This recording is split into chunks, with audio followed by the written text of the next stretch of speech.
Hi, everyone. Welcome back to the Godot community. I'm Sarah Rising, the moderator for this group, and this is the place for elementary visual arts teachers, folks just like you. Remember to subscribe and include yourselves in the discussions so that we can maximize our collaboration and learn from each other. Today, what I'm going to do is I'm going to talk a little bit more about why it's important to teach students about talking about art. I covered this in a previous webinar, and what I'm going to do today is actually walk you through the way I would have the kids working it in the classroom. I am including a link to a presentation, and you will have the link to this presentation, which includes the link to the presentation embedded in that. So if you'd like to use it for yourself, simply create your own copy and you can amend it or you can use it as is. All right, here we go.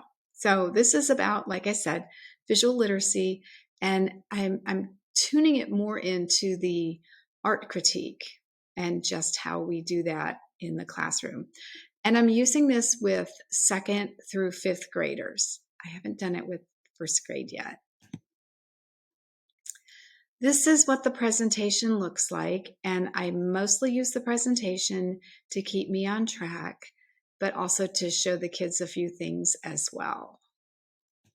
All right, this is the presentation, and I display it on a panel and then have the kids follow along. I'm not going to show you the videos that are included in these.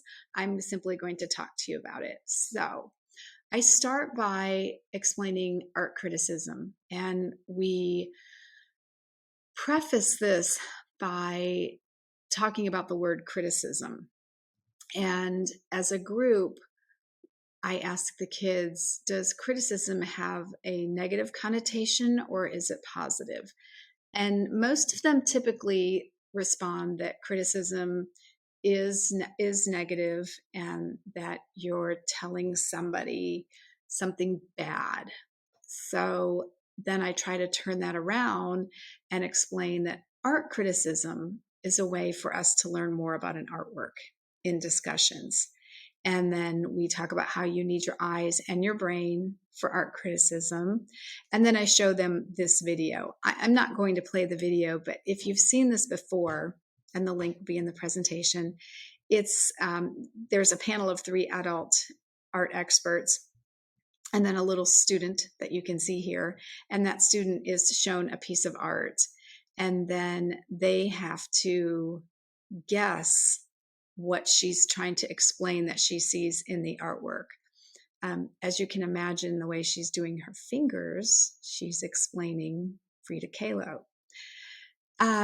After watching the video, we talk about why it's important to have excellent verbal skills when you're communicating with people, not necessarily about art, but in life. And then I have the kids do a turn and talk at their table for about 3 minutes and discuss ways where it would be important in life that you've got to be able to explain something to someone else. After the 3 minutes, I have one person at each table share with us what they've talked about. And lots of times they talk about policemen having to explain things to maybe a caller, to someone in danger. We talk about, what else have I heard?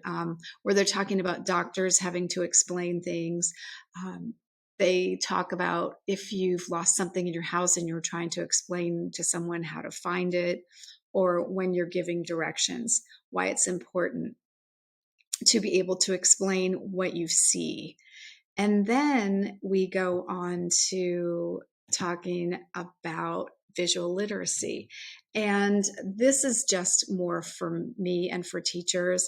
I kind of hit on it a little bit with the kids and talking about why visual thinking, where we understand visual images, how there's research that shows students exhibit stronger growth in math and reading, have better social and emotional growth when they can use this visual thinking. And it's particularly effective for English learners. And the students are asked 3 questions. What's going on in this picture? What do you see that makes you say that? And what more can we find? And again, more of this can be found on a previous post in a webinar, but this I explained to the kids why it's important for us to develop visual literacy. The next thing I do is I go on and I tell the kid to close their eyes, and I read this passage to them, and I explain that they cannot peek because they may see something that they shouldn't see. And so I read the curving, swirling lines of hills, mountains, and sky, the brilliantly contrasting blues and yellows, the large flame-like cypress trees, and the thickly layered brushstrokes of this artist's painting are ingrained in the minds of many as an expression of the artist's turbulent state of mind. I hope you noticed where I took out the artist's name and the painting title.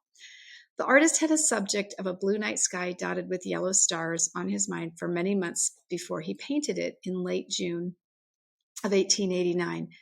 It presented a few technical challenges he wished to confront, namely the use of contrasting color and the complications of painting outdoors at night.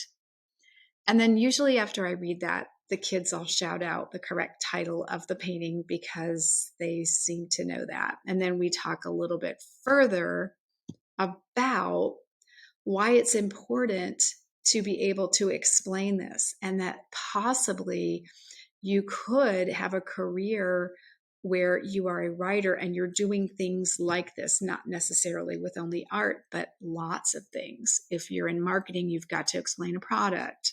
And so we, again, break up into little groups and talk about areas in life where you would have to do this in your job. And we get some great responses. After that, I have a handout for each table of the Starry Night painting, and I give the kids the color copy of this. And if you can't get your hands on color copies, just posting it up on the board, or if you've got a piece yourself that you can put up, that works just as well. And then we go over and I again read another description that was from a catalog. And I read this description, how it's an oil on canvas, and it describes the view from the east facing window. And then we go on to look at what art criticism is. This gets kind of heavy, so we talk a little bit about the 4 components of art criticism, and that is where, and I explain to the kids, we don't take a negative approach to this. We are actually describing, analyzing, interpreting, and deciding.